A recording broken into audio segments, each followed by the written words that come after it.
Hello दोस्तों, नमस्कार। कैसे हो सभी? उम्मीद करता हूँ सभी अच्छे होंगे। तो दोस्तों देखिए, जैसे भी आपने कल सभी ने नोटिफिकेशन देख लिया है, कनिष्ठ सहायक और व्यक्तिक सहायक जो स्टेनो होते हैं माननीय उच्च न्यायालय से दोस्तों भर्ती निकल चुकी है। ठीक है, नैनीताल से हाई कोर्ट की जो वैकेंसी है और इसकी प्रक्रिया दोस्तों अलग रहती है। पूरी प्रक्रिया मैं इस वीडियो में आपको बताने जा रहा हूँ क्योंकि इसका सिलेबस अलग है, वो सब मैं दिखाने वाला हूँ। सिलेबस क्या रहता है, 140 नंबर का जो सिलेबस है, और टाइपिंग टेस्ट हिंदी कंपलसरी है या अंग्रेजी कंपलसरी है, और मेन है दोस्तों स्टेनो शॉर्ट हैंड वाले जो बच्चे हैं उनके लिए वीडियो दोस्तों बहुत ज़्यादा इंपॉर्टेंट है क्योंकि ये भर्ती दोस्तों आपके ज़िले में आपके ज़िले में ही आपको नौकरी दे देगी और गोल्डन चांस है। तो वीडियो में अगर दोस्तों पहली बार है, चैनल पर अगर पहली बार है तो जरूर सब्सक्राइब कर लीजिएगा। ऐसे ही दोस्तों आपको अपडेट मिलती है। उसी के साथ देखिए, मैं आपको ये भी बताऊंगा, काफ़ी बच्चे टेंशन में आ गए कि सर इसमें एज कम आ गई है, तो आपकी जो एज वाली वैकेंसी वो कब आने वाली है। ठीक है, इसके अलग वैकेंसी और भी वैकेंसी कौन कौन सी है तो वीडियो में बने रहेगा। देखिए, सबसे पहले बात करते हैं कनिष्ठ सहायक माननीय हाईकोर्ट से जो निकली है। इसमें दोस्तों आपकी है, एक तो है सिविल न्यायालय, एक है कुटुंब न्यायालय। ठीक है, सिविल न्यायालय आपके दीवानी न्यायालय होते हैं जहाँ पे आपके ये जमीनी जो वाद विवाद होते हैं वहाँ पे ये इसमें इनके जो प्रकरण चलते हैं, सिविल न्यायालय उसको बोलते हैं। फिर कुटुंब न्यायालय आपके दोस्तों फैमिली कोर्ट होती है जहाँ पे आपके तलाक के मैटर या जो भी पारिवारिक मैटर होते हैं वो आपके कुटुंब न्यायालय मतलब फैमिली कोर्ट में होते हैं। तो दो जगह वैकेंसी है, आपका क्लियर हो गया। दीवानी न्यायालय आपके सिविल न्यायालय हो गए, सिविल न्यायालय आपके दीवानी न्यायालय हो गया, और कुटुंब न्यायालय जो है आपके फैमिली कोर्ट होते हैं। ठीक है, और जो भी वहाँ पर आपके माननीय जज होते हैं उनके आप इसमें कनिष्ठ सहायक, उनके अंडर में कनिष्ठ सहायक बनेंगे और उन्हीं के अंडर में आप उनके पीए बनेंगे, जज की। ठीक है, पीए का मतलब उनके पर्सनल असिस्टेंट बनेंगे। प्रक्रिया क्या है, देखिए सबसे पहली प्रक्रिया है आपकी जो है क्वालिफिकेशन वो स्नातक होनी चाहिए। स्नातक मतलब आपने किसी भी विषय में बीए किया हो, बीएससी किया हो, बीकॉम किया हो, कुछ भी डिग्री हासिल की हो, स्नातक आपने ग्रेजुएशन कंप्लीट किया हो तो आप इस फॉर्म को भर सकते हैं। नंबर एक हो गया। नंबर दो, आपकी जो आयु सीमा है वो 21 वर्ष से 35 साल होनी चाहिए। ठीक है, अब जो बच्चे कैटेगरी वाले हैं जैसे कि इसमें SC ST और OBC इनको 5 साल की छूट मिलती है, तो आपकी एज 21 से 40 साल है तो आप इसके लिए एलिजिबल हैं, इसका आप लोग फॉर्म भर सकते हैं। दूसरी देखिए, इसमें जो है प्रक्रिया क्या रहने वाली है, तो जब आप फॉर्म भर देंगे, फॉर्म भरते समय ही एक चीज़ और है, जब आप फॉर्म भरेंगे तो इसमें आपको जिले सेलेक्ट करना होगा जिस जिले में आप अपनी नौकरी करना चाहते हैं। जिस जिले में जब रिजल्ट आएगा तो उसी जिले में आपका चयन होगा, उसी जिले की मेरिट में आपका चयन होगा, उसी जिले में आप इसकी हमेशा नौकरी करेंगे। क्योंकि दोस्तों जो डिस्ट्रिक्ट कोर्ट की जो नौकरियां होती हैं ये जिलेवार ही भर्ती होती है। जैसे पटवारी की भर्ती आप जो पुराने बच्चे देख रहे होंगे उनको पता होगा, जैसे आपने देहरादून से भरा तो आप देहरादून में ही हमेशा नौकरी करेंगे। जो देहरादून में आपका ट्रांसफर होगा तो देहरादून के जितने भी डिस्ट्रिक्ट कोर्ट अंदर फैमिली कोर्ट है उन्हीं के अंदर आपका ट्रांसफर होगा या आप एक ही कोर्ट में रहेंगे। जो कि ट्रांसफर की प्रक्रिया बाद में म्यूचुअल अगर आपको कोई मिलता है तब हो जाती है, वरना। अब एक बच्चे ने कमेंट किया था, मैं साथ साथ में कमेंट के जवाब भी देता रहता हूँ कि सर हम अपने ज़िले में ही इसमें भर सकते हैं। ऐसा कहीं नहीं है, आप उत्तराखंड के 13 डिस्ट्रिक्ट हैं जहाँ आपको वैकेंसी ज़्यादा दिखती है, आपकी कैटेगरी की वैकेंसी ज़्यादा दिखती है, आप वहाँ अप्लाई कीजिएगा क्योंकि वहाँ पर आपका सिलेक्शन होने के चांसेस ज़्यादा रहेंगे। जैसे कि देहरादून, हरिद्वार, उधमसिंह नगर, नैनीताल, शायद इन जिलों में आपकी ज़्यादा पोस्ट हैं, तो आप लोग यहाँ से इसको सिलेक्ट कीजिएगा। फिर किसी कैंडिडेट ने कहा था कि सर जिस जिले में हम भरेंगे उसी जिले में हमारा पेपर होगा। बिल्कुल ऐसा नहीं है, आप एग्जाम सेंटर कोई भी भरिएगा, आप उधमसिंह नगर भरिएगा, नैनीताल, आप देहरादून, चमोली, जहाँ आपका घर है, जहाँ पे आप निवास करते हैं, जो आपके पास है वो एग्जाम सेंटर भरिएगा, आपका एग्जाम वहीं होगा। तो चीज़ क्लियर होगी। क्वालिफिकेशन को लेकर स्नातक है। काफ़ी बच्चे बोल रहे हैं कि सर विधि विधि द्वारा स्नातक लिखा, उससे कोई मतलब नहीं है इसका। ठीक है, वो अलग मैटर है। स्नातक सिंपल है। दूसरा आपकी एज का मैंने बता दिया। तीसरा दोस्तों देखिए, इसमें टाइपिंग टेस्ट को लेकर और सिलेबस को लेकर जो है, तो सबसे पहले तो मैं इसकी प्रक्रिया बताई आपकी कि आप फॉर्म भरेंगे। फॉर्म भरने के बाद दोस्तों आपका एग्जाम होगा। आयोग ने लिखा है कि अगस्त में आपका एग्जाम हो जाएगा। देखिए, ये वैकेंसी माननीय हाईकोर्ट से गई है और हाईकोर्ट ने इसमें बोला है कि इसको हमको जल्दी से करवा के दीजिएगा क्योंकि वहाँ स्टाफ की कमी हो रही है। ठीक है, ये वैकेंसी में जो दोस्तों आपका पेपर है वो अगस्त में है। अगर अगस्त में किसी कारणवश नहीं होता तो सितंबर में आपका पेपर हो जाएगा।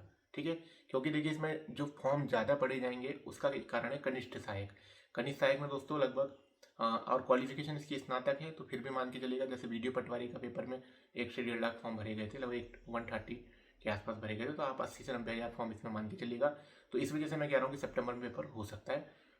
अब प्रक्रिया क्या रहेगी, 140 नंबर का इसका पेपर होता है। जो सिंपल हमारे ऑल यूके SSC पेपर कराता है उसकी तरह इसका एग्जाम नहीं है। इसका एग्जाम 140 नंबर का होता है।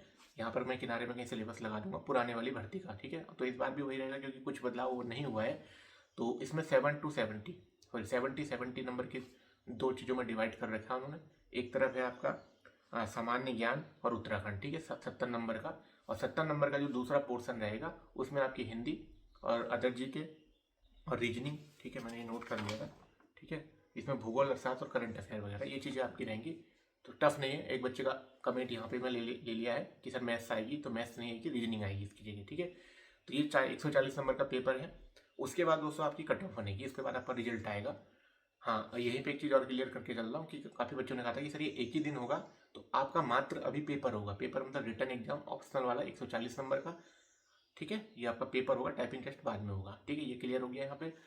अब इसमें आपका पेपर हुआ, पेपर के बाद इसकी 140 में से मेरिट लगेगी, ठीक है। पुराना रिजल्ट मैं इधर कहीं लगा दूंगा। पिछली बार जो 140 में से मेरिट लगी थी, तो टॉपर के साथ 121 के आसपास मुझे नंबर दिखाई दे रहे हैं, तो इतने के आसपास गई थी। और जो लास्ट कट ऑफ थी वो 78 के आसपास भी है, ठीक है।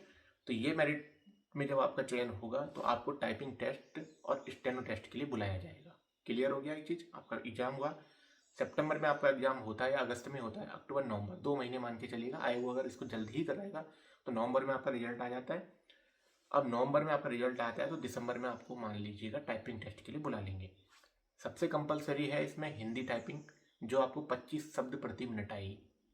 कनिष्ठ सहायक का अलग है, स्टेनो का अलग है। यहाँ पर क्लियर कर रहा हूँ, कमेंट करने की आपको आवश्यकता नहीं पड़ेगी, कुछ पूछने की कहीं से भी।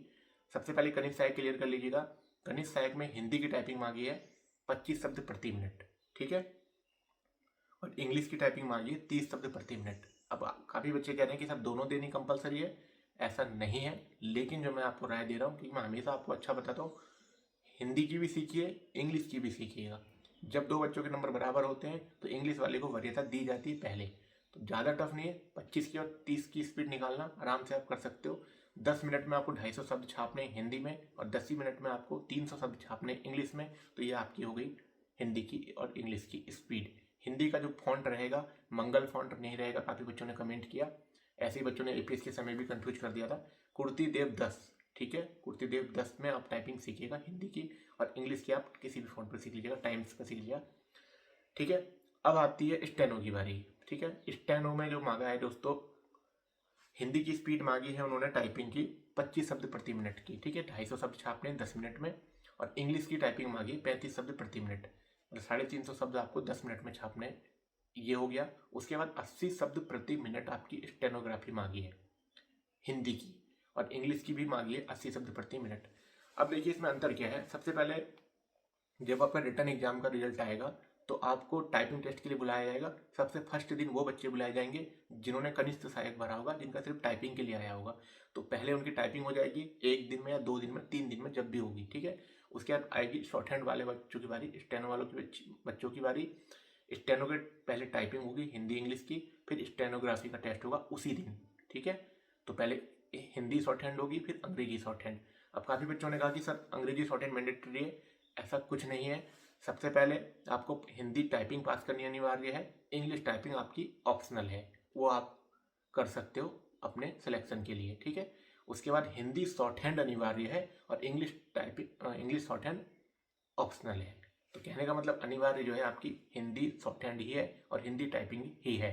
इंग्लिश वाला ऑप्शनल जब है, जब आपके दो लोगों के नंबर बराबर हैं तो आपको वरीयता दी जाएगी। इसका मतलब ये होता है मैंडेटरी, ठीक है। अब ये प्रक्रिया हुई। इस प्रक्रिया के बाद दोस्तों आपका फिर फाइनल रिजल्ट आता है, जो कि फाइनल रिजल्ट कैसे बनता है, हिंदी और इंग्लिश की जो टाइपिंग टेस्ट हैं वो आपके 60 नंबर के हैं। तो रिटर्न आपका 140 नंबर का प्लस 60 नंबर, 200 नंबर हो गए। 200 में से आपकी कट ऑफ बनेगी कैसे। रिटर्न में 140 में से आप 90 नंबर लाए थे, मोटा मोटा मान लेते हैं, ठीक है। और आप टाइपिंग टेस्ट आपने दोनों क्वालिफाई किए तो आपको पूरे 60 नंबर मिलेंगे। तो 60 और 90 150, तो 200 में से 150 नंबर में आपका फाइनल सिलेक्शन हो जाएगा। तो ये प्रक्रिया है। अब देखिए कुछ चीज़ें जो आपके कमेंट थे, प्रक्रिया समझ गए ना आपकी, कि पहले रिटर्न एग्जाम होना है, सिलेबस मैंने इधर दे दिया, यही रहेगा। फिर आपकी टाइपिंग टेस्ट होगी, उसको आपको क्वालिफाई करना है, कैसे करना है मैंने पीछे बता दिया। उसके बाद आपका फाइनल सिलेक्शन हो जाएगा। नियुक्ति कहाँ होगी, जो जिला आपने भरा होगा। कट ऑफ कैसे लगेगी, हर जिले की अलग लग सकती है मुझे ऐसा लगता है, लेकिन पुराने रिजल्ट में इधर शो कर रहा हूँ तो एक ही रिजल्ट बना था पिछली बार, ठीक है।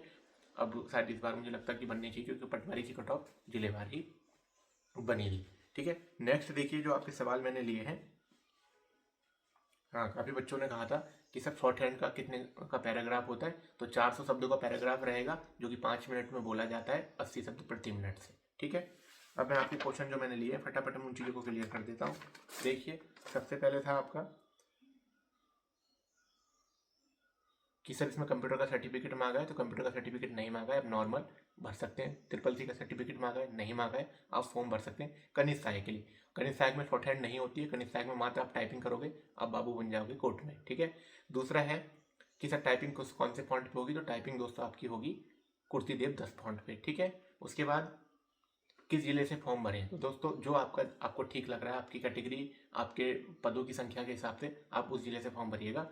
ठीक है, और एग्जाम इसमें दोस्तों आयोग के जो अनुसार है वो 140 नंबर का होगा। ठीक है, 100 नंबर वाला इसमें पेपर नहीं होगा। और काफ़ी बच्चों ने कहा कि सर अदर स्टेट से हम अप्लाई कर सकते हैं, तो ये समूह गौ की भर्ती जो कि SSS वाली है, इसमें आप लोग अप्लाई नहीं कर सकते। उत्तराखंड में फॉर्म भरने के लिए उत्तराखंड का स्थायी प्रमाण पत्र होना अनिवार्य है। ठीक है, उसके बाद है कि दोनों टाइपिंग देना अनिवार्य है, तो इसका आंसर मैं अपनी तरफ से देता हूँ। अगर आपको सिलेक्शन लेना है तो हाँ, आप हिंदी भी सीखे, इंग्लिश भी सीखे, आपको वरीयता मिलेगी। ठीक है, शॉर्ट हैंड आप एक दे सकते हैं, क्योंकि इंग्लिश शॉर्ट हैंड वाले बहुत कम बच्चे हैं, और इंग्लिश वाले हैं तो उनको हिंदी नहीं आती है। तो भाई साहब, आप अगर आप इंग्लिश वाले हो तो मैं आपको कह रहा हूँ आप हिंदी शॉर्ट हैंड सीख लीजिएगा। ठीक है, उसके बाद कि रिटर्न पहले होगा या टाइपिंग टेस्ट पहले होगा, तो दोस्तों आपका रिटर्न एग्जाम होगा अभी अगस्त से सितंबर में, उसके बाद आपका टाइपिंग टेस्ट। जब आप रिटर्न क्वालिफाई कर लेंगे तब आपका टाइपिंग टेस्ट होगा।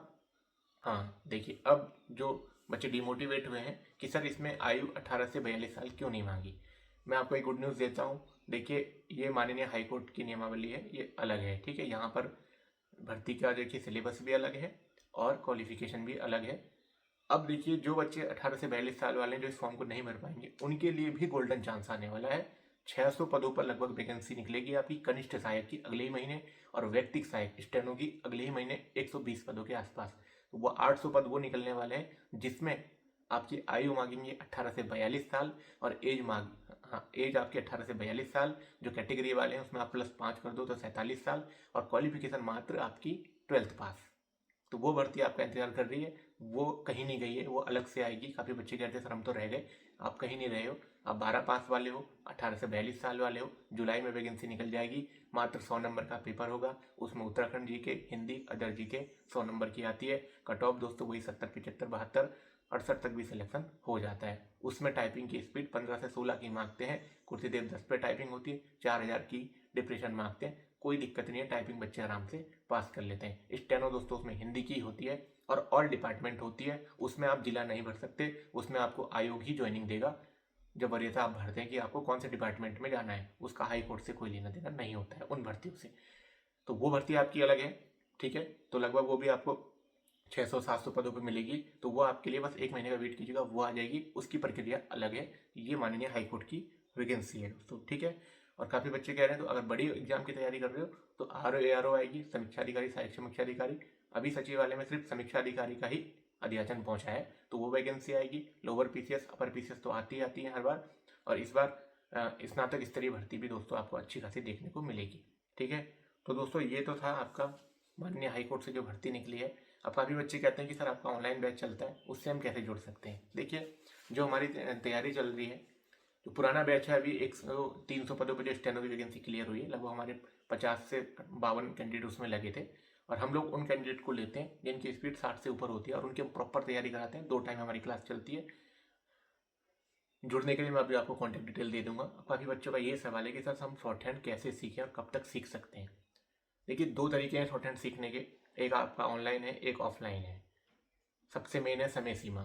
काफ़ी बच्चों ने, जब मैंने पिछली बार बताया कि 6 से 8 महीने में आप शॉर्ट हैंड सीख सकते हैं, तो बहुत बच्चों का कमेंट था कि सर आप गलत बता रहे हैं, 1 से 1.5 साल 2 साल लगता है। जब मैंने दोस्तों स्टेनो सीखी थी, लगभग 1 साल में मैंने सीख ली थी। ठीक है, फोकस क्या है, टारगेट क्या है। एक बच्चा शॉर्ट हैंड सीखता है जब उसका कोई पेपर होता है, ना कोई एग्जाम होता है, ना भर्ती आ रखी होती है, तो सीख रहा होता है मजे से। शॉर्ट हैंड सीखने गया हूँ भाई, मैं शॉर्ट हैंड एग्जाम के लिए सीख रहा हूँ। ठीक है, तो समय सीमा जो उसकी बनी होती है कोचिंग्स की, उसके अनुसार सीखता है। इस बात को ध्यान से समझना सभी लोग। एक क्या है, अब आपके सामने ये वैकेंसी आ गई है, और अब आपको इसके लिए सीखना है, तो आपको तो समय सीमा तो आपकी अपार हो गई ना। अब तो आपको सीखना ही है, सीखना ही है, मतलब फोकस करना है इसके लिए। तो आप पूरा दिन या पूरा टाइम दोगे तो सीख पाओगे 6 से 8 महीने में। तब आपको 7.5 साल नहीं लगेगा। जब आप पूरा 6 से 7 घंटे इसके लिए दे दोगे या 5 से 6 घंटे दे दोगे तो क्यों नहीं सीख पाओगे। सीखने का मतलब शॉर्ट हैंड में यह है, सबसे जो टफ महीने हैं शुरू के 3 महीने हैं, जिसमें वर्णमाला से लेकर बहुवचन, संज्ञा, सर्वनाम, शब्द बनाना जब सीख लेंगे, आप 40 से ऊपर 50-60 लिखना सीख देते हैं तो आपकी स्पीड अब अचानक बढ़ जाती है। अचानक जब आप डेली प्रैक्टिस करेंगे, नकल करेंगे, इमला करेंगे तो आपकी स्पीड बढ़ जाती है। पूरा फोकस करोगे तो आप 6 से 8 महीने में शॉर्ट हैंड सीख जाओगे, मतलब 80 शब्द प्रति मिनट लिखना सीख जाओगे। बाकी अब पढ़ना उठाना वो आपके डेली डिक्टेशन लिखने के ऊपर है कि आप दिन में कितने मैटर लिख रहे हो। अब काफ़ी बच्चों ने कहा कि सर शॉर्ट हैंड क्या होती है, हमें बता दीजिए। तो मैं किनारे में लगा देता हूँ, एक हिंदी का पैराग्राफ होता है, उसको आप आशुलिपिक लैंग्वेज में लिखना होता है, स्टेनो में, यहाँ पे दिखा रहा हूँ मैं, देख लेना। उसको फिर कंप्यूटर में हिंदी में टाइप करना होता है, ठीक है। और टाइपिंग क्या होती है, इधर पैराग्राफ होता है, आपको उसको देख के ही इधर टाइप करना होता है, तो वो आसान है, ये बहुत टफ होता है स्टेनो। 80 शब्द प्रति मिनट पास करने के लिए लगभग आपको 100 शब्द प्रति मिनट लिखना आना चाहिए, या 90-95 फिर भी आना चाहिए, तो आप लोग कवर कर सकते हैं।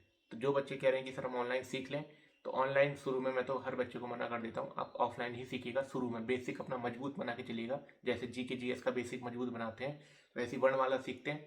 वर्णमाला के बाद आप बहुवचन, संज्ञा, सर्वनाम, एक्सरसाइज 40 तक तो एक्सरसाइज है, वो आप ऑफलाइन सीखो। उसके बाद आप ऑनलाइन में आ जाओ, कहीं से भी, यूट्यूब से, हमारे चैनल से जुड़ जाओ, जो हमारे ग्रुप चल रहे हैं।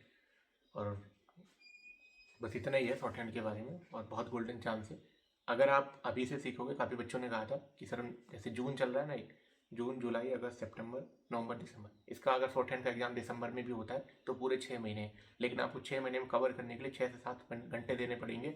उसके अलावा आपका जो इसका रिटर्न क्वालिफाई करना है 140 नंबर का, उसके लिए भी 3 से 4 घंटे देने पड़ेंगे। तो देख लीजिएगा, आप अपने हिसाब से तैयारी कीजिएगा, और गोल्डन चांस है ये मैं बता रहा हूँ आपको। पुराने बार का फाइनल रिजल्ट में लगा देता हूँ, इधर कट ऑफ वगैरह कहीं है, आप देख लेना। बाकी दोस्तों वीडियो अच्छी लगी तो प्लीज़ कमेंट कीजिएगा, और कोई भी क्वेरी बची है तो कमेंट कीजिएगा, और चैनल को जरूर सब्सक्राइब कर लीजिएगा। मिलते हैं नेक्स्ट वीडियो में। इस वीडियो में इतना ही, धन्यवाद।